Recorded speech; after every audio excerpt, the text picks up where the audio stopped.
नमस्कार दोस्तों, वीडियो में आपका स्वागत है। दोस्तों, ब्रिटेन का मुख्य अखबार है द गार्डियन। उसने छापा है कि नरेंद्र मोदी को अब अगर बुलाना है तो अवार्ड का लालच दो, वो दौड़े दौड़े चले आएंगे। आप सोच सकते हैं कि हमारे जो प्राइम मिनिस्टर है, इसको इतना अवार्ड जो दी जाती है, वो क्यों दी जाती है, कारण क्या है? क्योंकि आज तक इन्होंने कुछ तो किया ऐसा नहीं है जो खास करके दुनिया के लिए हो और भारत के लिए हो। कुछ इसका अचीवमेंट नहीं है, तो फिर इतनी अवार्ड इसको क्यों दी जाती है? तो आज समझ में आ गया होगा कि आपको कि ये पहले से ही फिक्स होता है और ये कर लेते हैं कि उस देश में जाना है तो उस देश में अवार्ड हमें मिलेगी, फिर हमें हमारी देश की जनता जो देखेगी तो हमें बहुत सारा प्यार देंगे, वो सर आंखों पे सवार लेंगे इंडिया के लोग और विश्व के लोग खास करके। इसी वजह से तो हम विश्व विश्व गुरु कहलाएंगे ना। तो सबसे बड़ा तमाचा जो है ना, द गार्डन ने मारा है नरेंद्र मोदी को खास करके, और खास करके भारत के लोगों को भी। भारत के लोग को समझना चाहिए कि ऐसे बेवकूफ़ प्राइम मिनिस्टर को अगर हम बनाते हैं या फिर सत्ता में इसको बैठाते हैं तो यही जल्लत वाली ज़िंदगी जो है ना, हमें जीने की आदत डाल लेनी चाहिए। क्योंकि आज आपके देश पे, आपके प्राइम मिनिस्टर पे सवाल आंख उठाया है किसी ने, तो वो सबूत के साथ भी उठा सकते हैं ना। और सबूत तो यही कहता है कि हाँ, वाकई में इसको अवार्ड बहुत ज़्यादा मिलती है। क्या कारण है? इतना अवार्ड तो महात्मा गांधी को भी नहीं मिला होगा जितना अवार्ड इन 11 सालों में नरेंद्र मोदी को मिल गया है।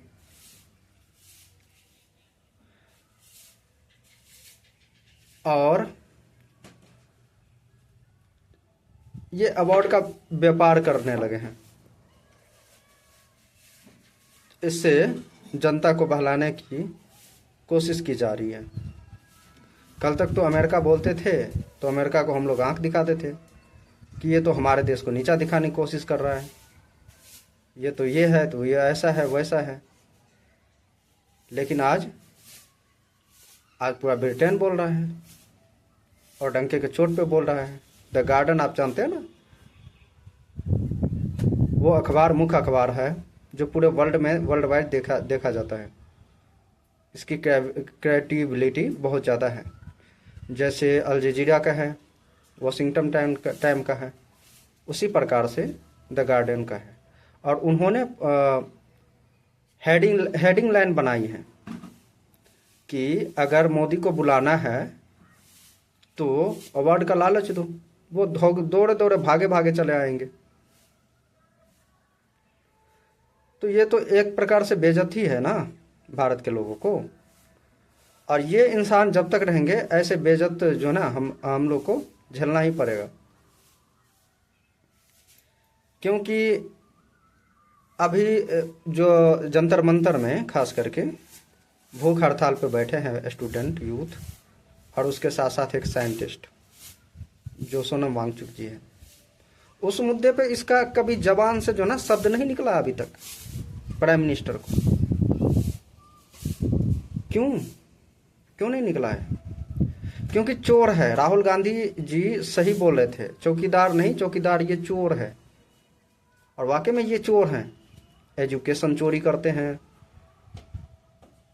तो फिर हेल्थ एंड मेडिकल डिपार्टमेंट भी चोरी के दम पे इसको लूटा जाता है। इसके अलावा आप हर एक फील्ड उठा के देख लो ना। रिसर्च एंड डेवलपमेंट, उसमें भी चोरी, आईटी सेक्टर में चोरी, एजुकेशन में चोरी, रेल में चोरी, खाद एंड पेट्रोलियम में चोरी, कंस्ट्रक्शंस में चोरी, हर फील्ड, कोई ऐसा फील्ड नहीं है जिसको इन्होंने छोड़ा नहीं होगा। कभी चंदा चोर बनते हैं तो राम मंदिर में चोरी करवाते हैं। भाई आपके गवर्नमेंट में ये सारी चीजें हो रही है तो किसको अब जिम्मेदार ठहराया जाएगा? और अंधभक्त जो है ना, इतना अंधभक्त हो गए हैं कि आंख मूंद के उस पर भरोसा करते हैं कि हाँ ये बोल रहा होगा तो सही बोल रहा होगा। भाई क्यों क्यों ऐसा कर रहे हो? आज तो भूटान भी भारत को तमाचा मारा है मुंह पे। वो पेट्रोल लेने से मना कर दिया भारत से। पहले तो आम मना किया था लेने से, अब पेट्रोल लेने से मना कर दिया है, ये बोल के कि इसमें इथेनॉल का यूज़ ज़्यादा होता है जिस कारण से हमारी जो गाड़ियाँ है उसकी इंजन खराब हो रही है। वाकई में सही बोल रहे हैं वो।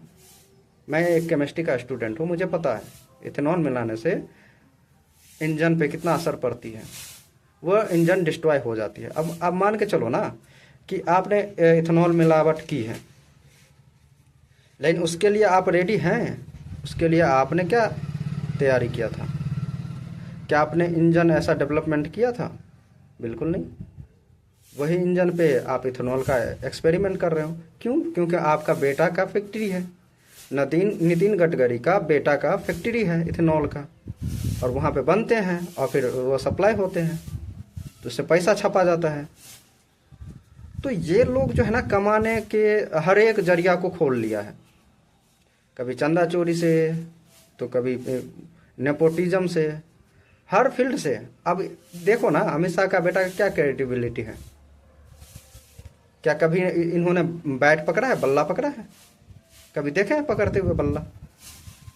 फिर भी आईसीसी का चेयरमैन है, इंडियन क्रिकेट बोर्ड काउंसिलिंग का चेयरमैन है। क्यों? क्योंकि इसका बाप होम मिनिस्टर है, इस वजह से। तो जनता, अगर आप लोग अभी नहीं जागेंगे ना तो फिर वो पत्थर वाला युग में जाएंगे।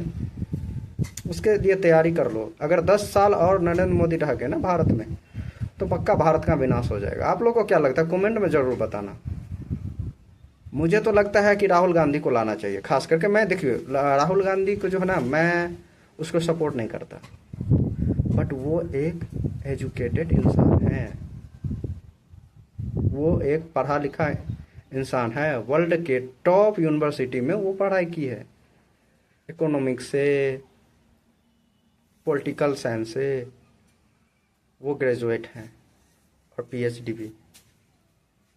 तो वो समझते हैं सारी चीज़ें, किस तरीके से क्या बात करनी है, किस तरीके से देश चलानी है, और किस तरीके से किसानों को देखना है, किस तरीके से एजुकेशन को संभालनी है, किस तरीके से मेडिकल फील्ड को संवारना है, किस तरीके से रिसर्च ऑर्गेनाइजेशन को वो बढ़ावा देनी है, किस तरह से नए नए चीज़ को डेवलपमेंट करनी है, स्किल सेट करनी है, वो सारी चीज़ें जानते हैं। और ये अनपढ़ है, मंदिर मस्जिद के चक्कर में बर्बाद कर देंगे भारत को, हिंदू मुस्लिम के चक्कर में। इससे बीजेपी वाले को अगर 3 चीज़ छोड़वा दो, आतंकवादी, मंदिर मस्जिद और हिंदू मुसलमान, तो इसके पास कोई मुद्दा है ही नहीं। मैंने भी 11 साल से इस पे रिसर्च ही कर रहा हूँ, बीजेपी पे खास करके। आप लोग भी थोड़ा देखो, रिसर्च करो, और फिर आपको लगता है मेरी बात आपको हो सकता है कि मैं गलत बोल रहा हूँ, तो आप थोड़ा सा रिसर्च करो और फिर अपने आप ही समझ जाओगे कि मैं क्या गलत बोल रहा हूँ या सही बोल रहा हूँ। अगर आपको लग रहा है कि मैं गलत बोल रहा हूँ तो कमेंट में ज़रूर बताओ, ठीक है? मिलते हैं नेक्स्ट वीडियो में नेक्स्ट मुद्दे के साथ। तब तक के लिए इतना ही। बहुत बहुत धन्यवाद।